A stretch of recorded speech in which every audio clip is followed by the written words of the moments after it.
반갑습니다. 코치 알버트입니다. 하버드 대학교의 사회인지 및 정서신경과학 연구소에 의하면요, 인간의 뇌는 자기 자신에 대한 이야기를 할 때 맛있는 음식이나 성적인 것, 또 마약 중독자가 이제 마약을 봤을 때랑 똑같은 흥분 반응을 뇌에서 일으킨다고 합니다. 다시 말하면요, 어떤 사람이 자기 자신에 대한 이야기를 계속해서 할 때 그 사람은 상당한 쾌감의 반응을 뇌에서 일으키고 있다는 거죠. 그리고 우리는 이러한 신경과학적인 뇌과학적인 원리를 이용해서 다른 사람이 나를 정말로 좋아하게 만들 수 있습니다. 한번 상상해 보세요. 어떤 사람이 곱창을 좋아하는 것만큼, 어떤 사람이 떡볶이를 좋아하는 것만큼 사람들이 당신을 좋아하게 된다면 얼마나 멋진 일일지요. 다만 이런 신경과학적 원리를 이용해서 다른 사람의 호감을 얻기 위해서는 약간의 요령이 필요합니다. 왜냐하면 우리 뇌에는 이 쾌감 중추 말고 다른 것들도 많기 때문에요. 요령은 두 가지입니다. 첫 번째로요, 우리가 안전함을 제공할 수 있어야 됩니다. 두 번째로는 우리가 에너지의 균형을 생각을 해봐야 됩니다. 어떤 말이냐고 하면요, 우리가 안전함이 없이 에너지의 균형을 생각하지 않고 계속해서 위협적인 느낌으로 상대방한테 당신 얘기를 해봐 라고 했을 때는 마치 취조당하는 느낌이 들면서 어떤 쾌감이 일으켜지는 게 아니라 그냥 불안감만 일으켜질 뿐이라는 거죠. 그래서 제가 이 최면적인 설득술에서 쓰이는 5가지 기법을 통해서 상대방의 뇌에서 쾌감이 폭죽처럼 빵빵 터지게 하면서 그 사람이 당신을 좋아하게 하는 그런 방법들을 스텝 바이 스텝으로 알려드리도록 하겠습니다. 자, 첫 번째로는요, 먼저 내 스테이트를, 나의 감정 상태를 컨트롤할 수 있어야 됩니다. 무슨 얘기냐면 내가 적어도 상대방한테 위협적이지 않을 정도로 너무 막 흥분해 있으면 안 된다는 거예요. 내가 편안하고 안정한 상태를 찾을 필요가 있습니다. 두 번째로는요, 우리가 라포라고 하는 어떤 신뢰관계, 안전한 관계를 갖다 가질 필요가 있습니다. 어떻게 하느냐? 아주 간단해요. 내가 상대방이 가지고 있는 자세, 무의식적으로 보내고 있는 이런 신체적인 신호들을 갖다가 한 70% 정도 따라해주면 됩니다. 예를 들어서요, 어떤 사람이 나를 보면서 이러고 이야기를 듣고 있다, 이러고 말을 하고 있다라고 치면요, 나도 그냥 한 이 정도 손을 올려주는 거예요. 또 어떤 사람이 나한테 이렇게 기울여서 말을 하고 있다고 하면요, 나도 살짝 기울여 주는 거예요.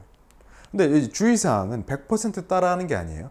예를 들어서 제가 뭐 이렇게 말을 하고 있는데 그 말을 하고 있을 때 내가 옆에서 이렇게 따라하라는 소리가 아니에요. 이 사람의 몸을 한 70% 정도 따라해서 두 사람이 유사한 상태에 들어가게 해주라는 겁니다.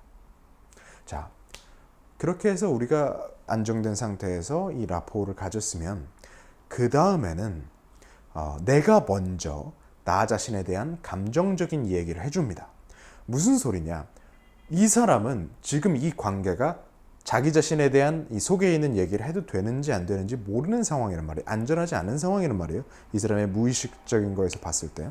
그래서 우리는 내가 먼저 이야기하고 싶은 감정에 대해서 내 이야기를 해줍니다. 내가 좋아하는 거, 내가 사랑에 빠졌을 때, 내가 뭐 흥분될 때, 내가 뭐 신날 때, 이런 얘기들이요.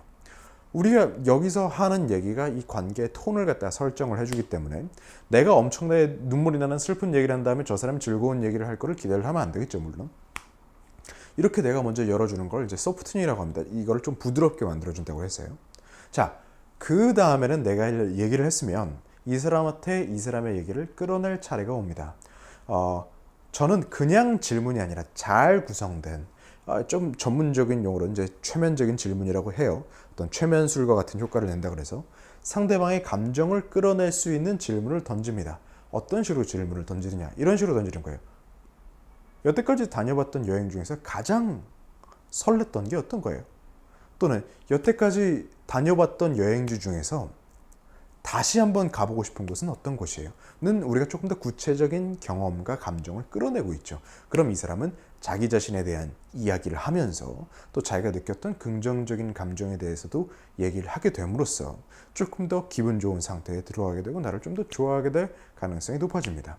자, 그리고 여기에 마지막으로 에코 테크닉이라고 부르는 걸 이제 우리가 합니다. 에코라고 하는 것은 메아리라는 뜻이죠.